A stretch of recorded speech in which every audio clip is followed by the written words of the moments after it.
The public tends to thrive on sensationalism, whether in Hollywood, politics, and of course, the music industry. It's truly the backbone of media culture. Whether it's to promote a new album or simply get people talking about your band, sometimes it's successful and other times not so much. Just for fun, I've decided to compile a list of some of the craziest stunts pulled by musicians in the name of publicity. But first, if you're new here, welcome to Music Theories, where I explain and analyze all topics related to music, music theory, or music history. Be sure to subscribe if you're a music fan, and be sure to check out some of the other topics I've covered in the past. If you're not new here, thanks for coming back. Your support is very much appreciated. Anyway, on to the topic at hand. This one's kind of based, but also kind of executed poorly. American singer-songwriter Prince was signed to Warner Brothers Records at age 19. Prince is certainly known for being one of a kind and broke lots of social and professional barriers throughout his career. He was also insanely talented and would play most, if not all, of the instruments on his own records, which were also produced by him.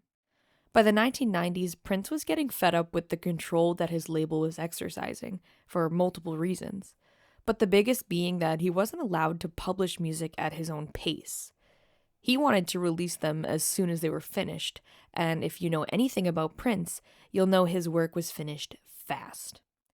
When he passed in 2016, it was estimated that he had written between 500 and 1,000 songs in his lifetime. While in 1993, he had hundreds of unreleased songs that he wanted to share with the world.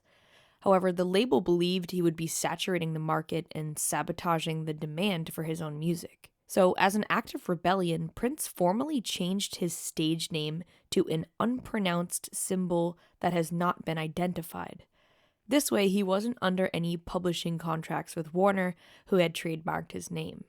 He called it the love symbol, which was a combination of the sign for male and the sign for female. During this period, since the symbol didn't really have a name, he was known as the artist formerly known as Prince, or simply the artist. He also began performing with the word slave written across his cheek. His contract with Warner expired in 2000, and he changed his name back to Prince. I get why he did it, but maybe he could have picked a better stage name. Number 9.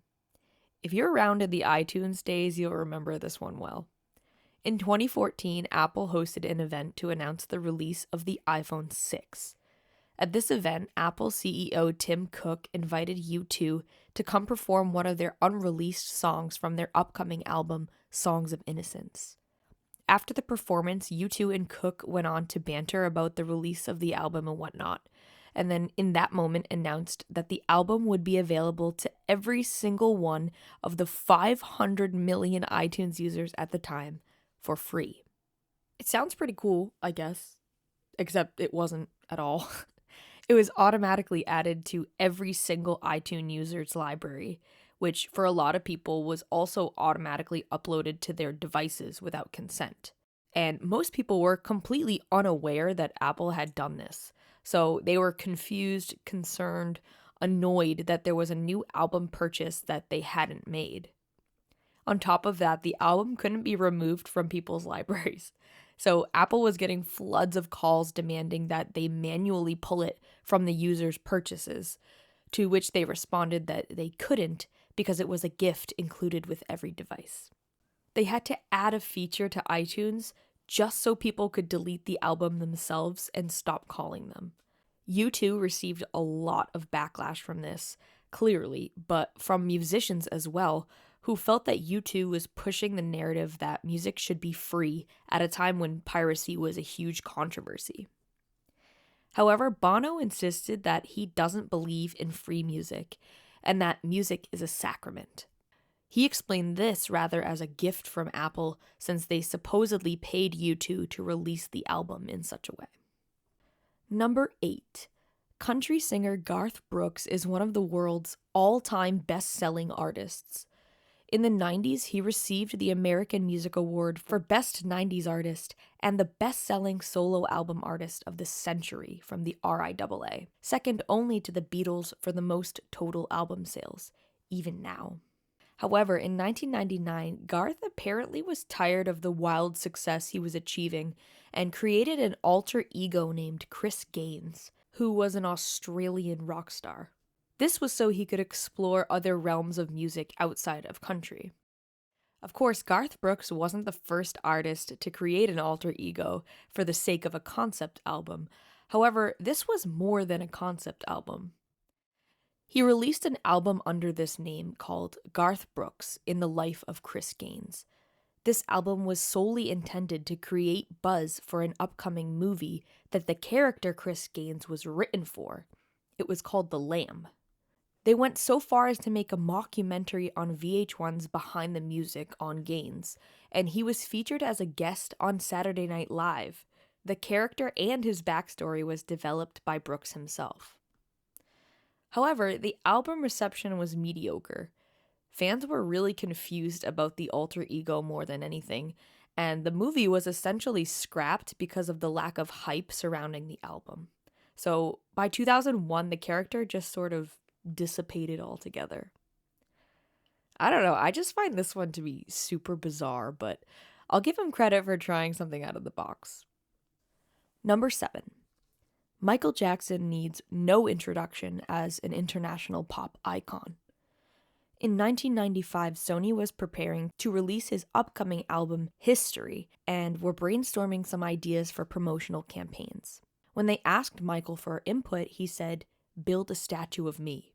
Not only did they okay this idea and build a statue, but they built 9 of them. Conceptualized by Diana Wolzak, they were made of steel and fiberglass and stood around 32 feet in height. This campaign cost over $30 million and involved placing these 9 statues in various cities throughout Europe, and I guess one in Los Angeles as well. One of which was sent floating down the Thames River on June 15th, 1995. They had to raise London Bridge and everything. The album sold incredibly well, though it's impossible to know if the statues made a difference. We're not entirely sure what happened to all 9 of them, but it's thought that at least 6 still exist. One was on display in the Netherlands, but was taken down by decree of McDonald's, and is now held in an undisclosed location. The others were last seen in Indonesia, Italy, Austria, South Africa, and the Swiss area possibly. But again, the locations are not known for certain. Number 6. In 2001, a duo called Tattoo found commercial success in Eastern Europe, international success in 2002, and in 2003 they represented Russia in the famous Eurovision Song Contest. If you don't know them, you've probably heard their biggest hit, All the Things She Said. This song and its video were considered to be controversial in 2002. They were called inappropriate among other things because the video featured the duo Lena Katina and Julia Volkova kissing behind a fence. Many nations wanted the song and the video banned because they believed it promoted lesbianism. During the promotional campaign across the US and the UK, they continued to cause an uproar with this song by reenacting the kiss every single time they performed it. During their appearance on The Tonight Show starring Jay Leno, they mocked NBC's demand to keep things clean on television and not mention anything about the Iraq War. They did the exact opposite by kissing behind their hands and wearing shirts that said "F the war" in Russian. The next day on The Jimmy Kimmel Show, they wore white shirts that said "censored" and opted to write the phrase on Kimmel's hand instead. These stunts certainly caused a stir in the media and got people talking about their new song. Of course, these aren't the only female pop stars to cause a ruckus on stage by kissing, though they may have been the first. One half of the duo later came out with some really homophobic statements about how she would disown her son if he was gay. Number 5. Rage Against the Machine is one of the most iconic bands of the 90s because of their open criticisms of the government, politics, and American nationalism in their music, on top of their unique sound, since dubbed rap metal, among other things. Their rise in 1991 coincided with the Bush-Gore election cycle, which featured censorship as a hot debate. Al Gore's wife, Tipper, was at the forefront of media censorship as the head of a committee called the Parents Music Resource Center. This was the campaign responsible for the parental advisory sticker we've seen on albums containing objectionable content since 1985. When the band was billed to open Lollapalooza in '93, frontman Zach De La Rocha completely lost his voice. They decided, rather than canceling their set, to take it as an opportunity to make a statement. The band walked out, laid the guitars against the amps to create feedback, and stood at the front of the stage completely naked, with black tape over their mouths and the letters PMRC painted across their torsos. For the first 5 minutes, the crowd recognized their statement and cheered them on.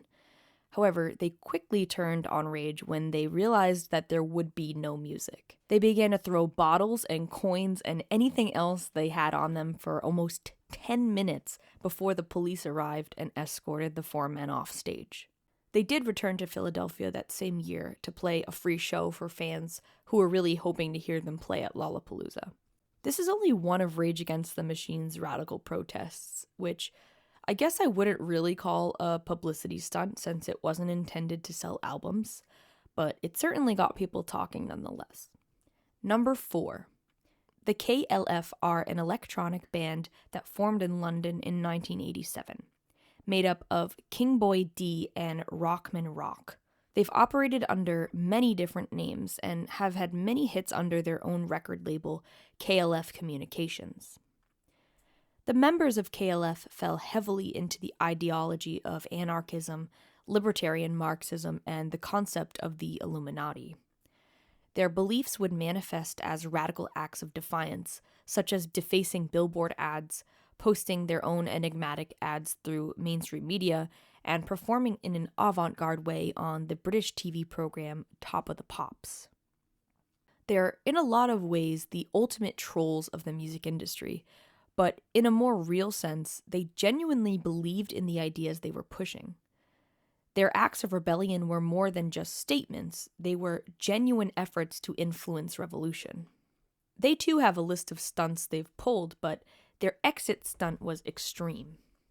They began firing machine gun blanks at the Brit Awards and then dumping a real dead sheep at the after-show party.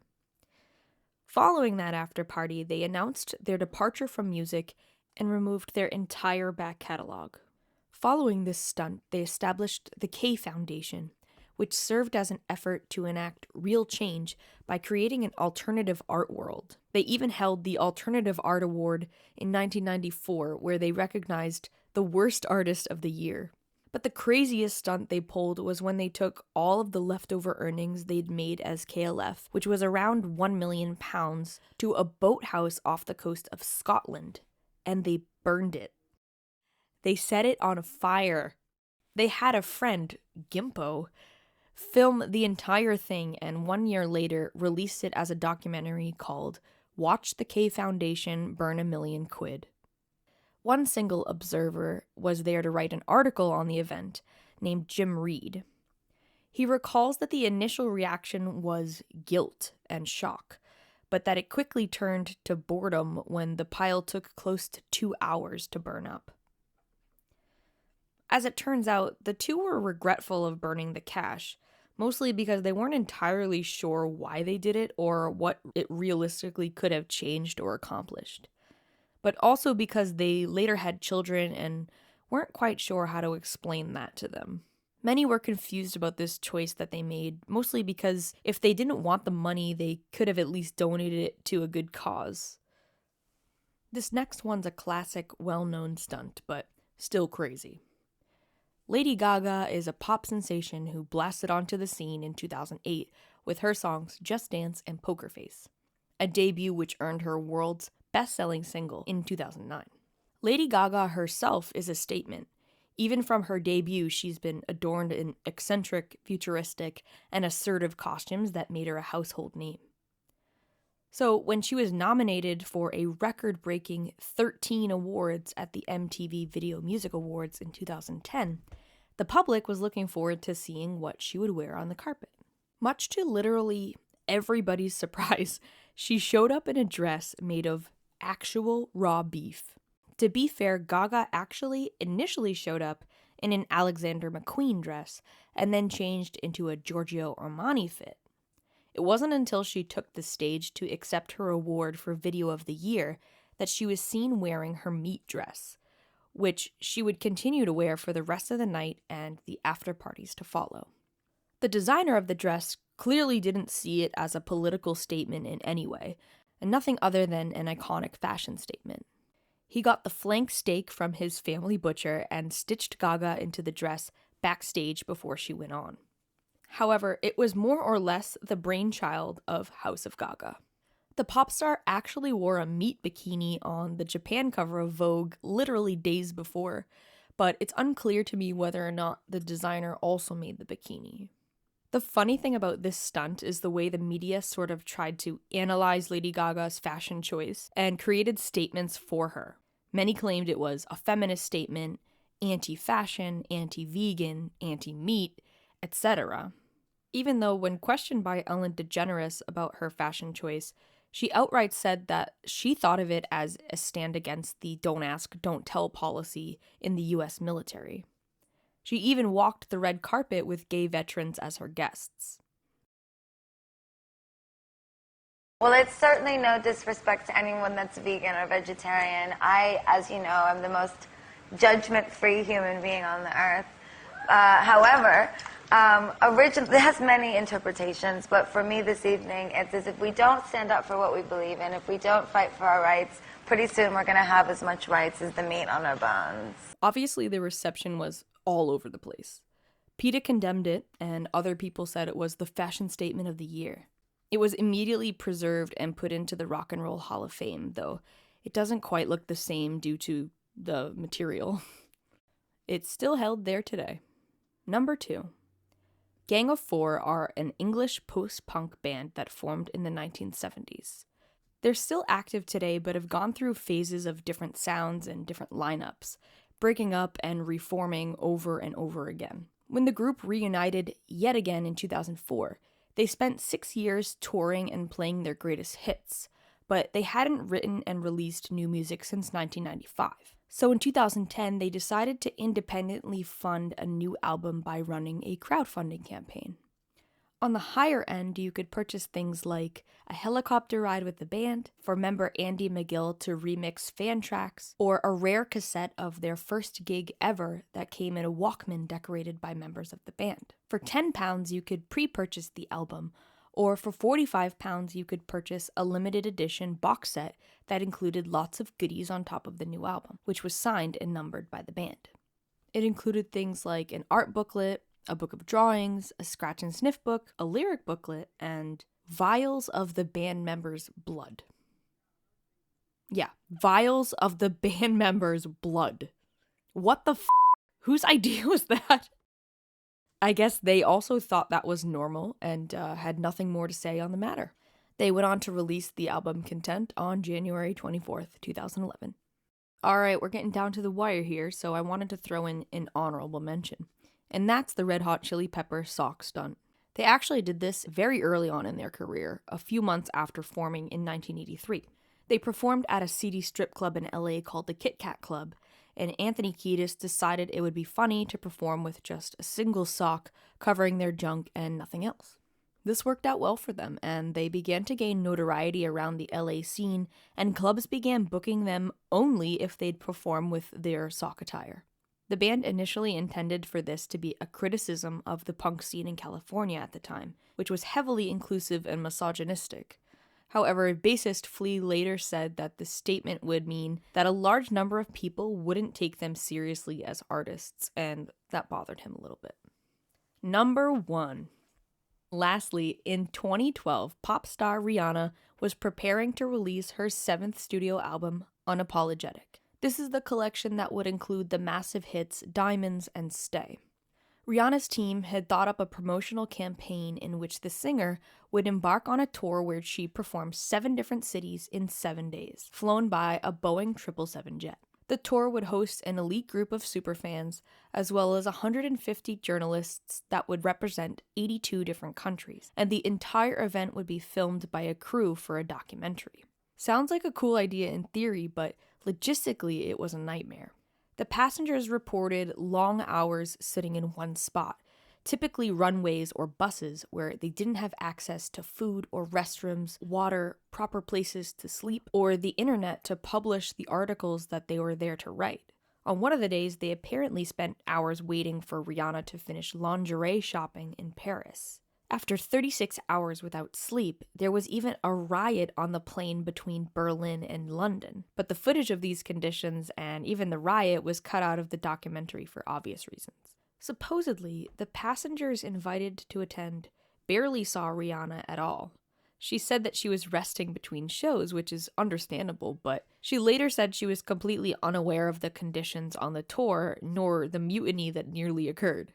Australian journalist Tim Dormer was the one who accidentally incited a revolt on the plane when he got way too high and began streaking down the aisles. Fellow journalists began chanting things like, "Save our jobs," and "just one quote," and the fans even joined in by changing the lyrics to some of Rihanna's song.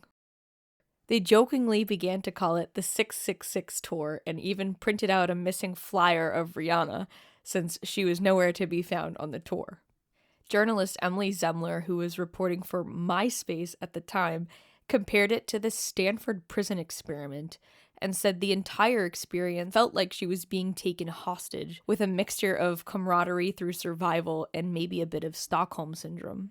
According to her, the lead journalist in the documentary, Mike Ruffino from Playboy, wasn't even on the plane. The entire thing was a PR nightmare and ultimately could have negatively impacted the album release in a huge way. However, this album was still her first to reach #1 on the Billboard chart. And I think it's hilariously ironic that it's titled Unapologetic, since the fiasco hasn't been addressed since.